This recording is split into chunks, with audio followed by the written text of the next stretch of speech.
Hi there everybody. One of my lovely subscribers has asked for a care video on the rainbow crabs, which is what I'm trying to point to with my other hand. What I thought I might do is I'm actually going to empty out the tank and redo the entire setup and go over a few bits of information. It's a hard life. That's better.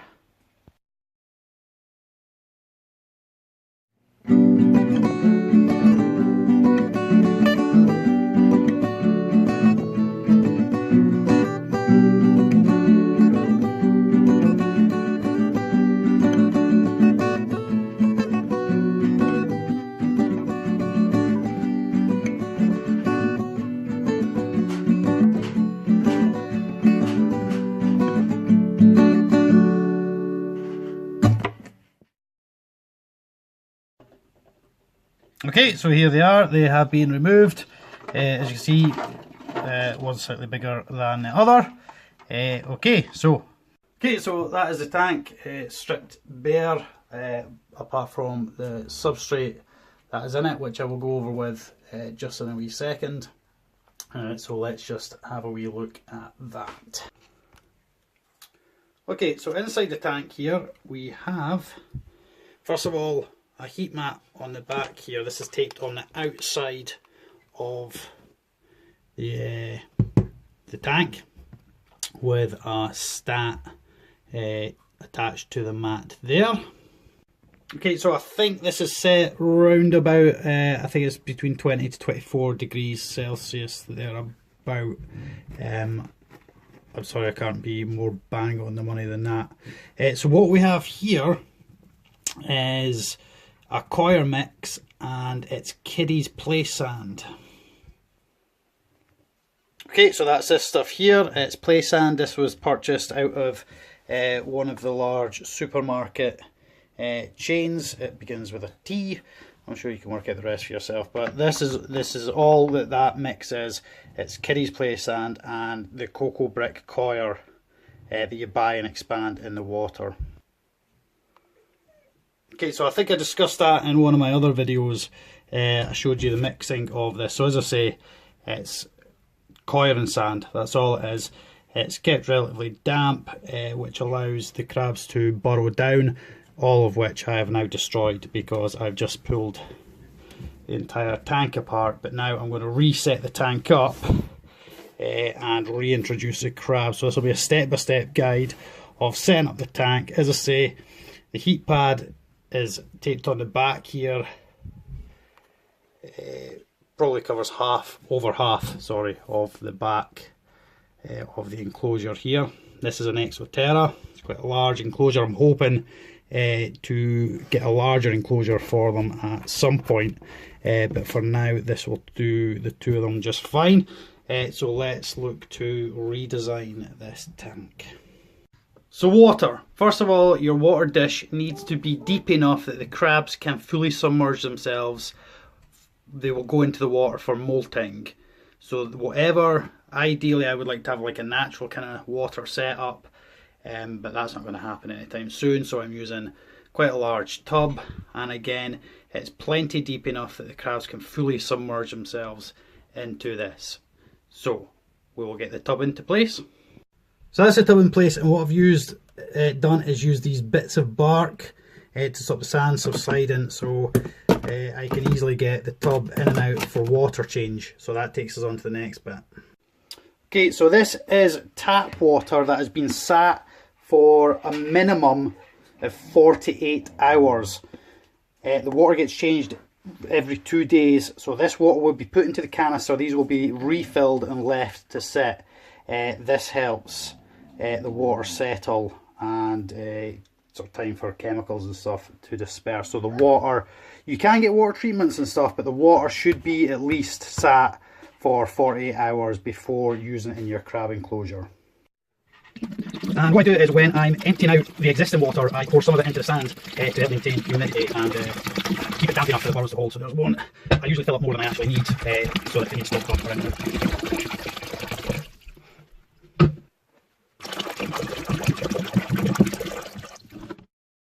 Right, that's refilled and ready for the next time. Okay, so a wee bit about rainbow crabs. I believe they come roughly from sort of West Africa. I believe I read on one site a lot of them are imported from sort of Nigeria, and that's why you want to keep them nice and warm, hence the heat mat. I must also point out ours actually sit above the bearded tank. The ceramic heat lamp is right underneath this tank as well, so they do have the heat of that coming up from below.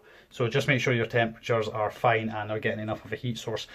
There should be a canopy UV light. It is beneficial for them to have a UV bulb. As of yet, I must confess I've not got around to that, but I'm not going to leave it like that. I will fit it, and I want anyone following this to be aware of the fact that I'm aware a UV is beneficial. It can help in molting, shedding, and yeah, I just thought I'd better mention that. Obviously, as you can see, we've filled the water dish. Now they need to be able to get in and out without any problems.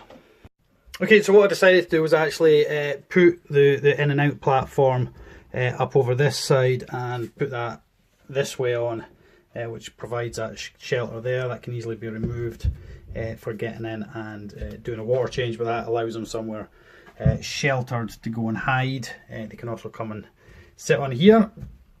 So let's add more decorations in. I'm constantly patting down this so that it's nice and compact, so that when they do start tunneling, they will hold.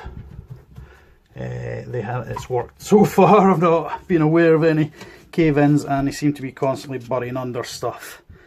So is it water canopy? Let's kind of just decorate the tank. Okay, so naturally these rainbow crabs would be found living along riverbanks, burrowed into the mud. So what I try and do when I'm doing my setups is I try and recreate something very similar. We've provided them with water, dirt. So what we want is to try and create this sort of riverbed look, if you will. May or may not have achieved that, but this is what I've come up with. Okay, so this is the setup I have created for them. We've seen the water. I've added in a few bits of bark. I've partially tunnelled out here and down into here to allow them to sort of try and guide them down into there.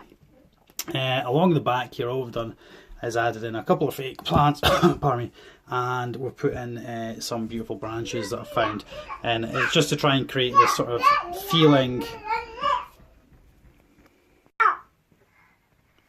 What are you saying? Okay, so as I was saying, it's just to try and create this feeling of sort of nature, if you will. So that's kind of how that's looking. Lovely deep sand. Now all that's really left is to introduce crabs and discuss a wee bit about food. Okay, so what we have here is basically a mix of fruit and vegetables. They're natural foragers. They'll probably eat just about anything. This is a frozen bloodworm pellet, and what we'll do is we will sit that on top. That can defrost. Another thing I quite often do is take mealworms and crusher heads and drop some of them in, so let's do that. Okay, so there's a few mealworms thrown in. Looks ever so appetising. I should also add at this point in time that cuttlefish should also be provided. I didn't realise till I pulled the tank apart I've actually run out, so I will need to get some cuttlefish for them. Okay, so I think we've covered just about everything, roughly how I would set up the tank. Obviously how you choose to decorate it is entirely up to yourself. You don't have to attempt to just decorate the way I have, as long as we've got substrate for tunneling, food for eating, water for bathing and shedding in, and the rest is just kind of aesthetics, I suppose, entirely up to yourself. So now let's get the crabs back into their house. Okay, so we've eventually managed to get a hold of Mr. Happy Chappy.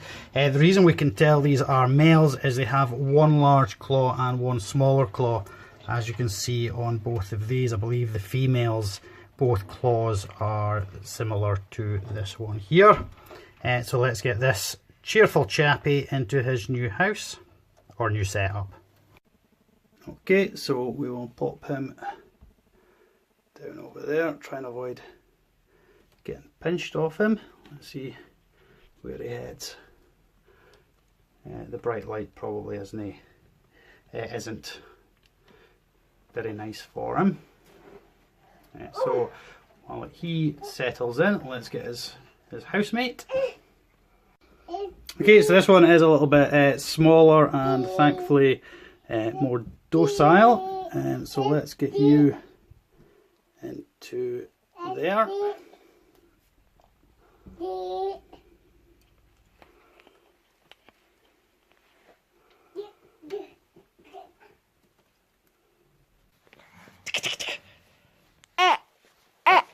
Okay, so that was a rough guide to keeping and caring for rainbow crabs. I hope I've answered everything that was expected, certainly by the person who requested this video. I hope it's met your expectations. On a side note, I was advised to avoid feeding them too much banana. I probably should have mentioned that in the feeding section. Again, likewise, I would probably avoid things like pineapple, orange, that kind of stuff. But the majority of stuff, they're foragers or scavengers, so they'll eat just about everything and anything. They'll take live food. So anyway, we've left them to settle into the new setup and dig burrows and settle into their house. So anyway, please do like, subscribe and share this video. Be good, be kind, take care, and remember you can find me on Instagram and on Facebook as well. Yep, until next time, thank you and bye bye.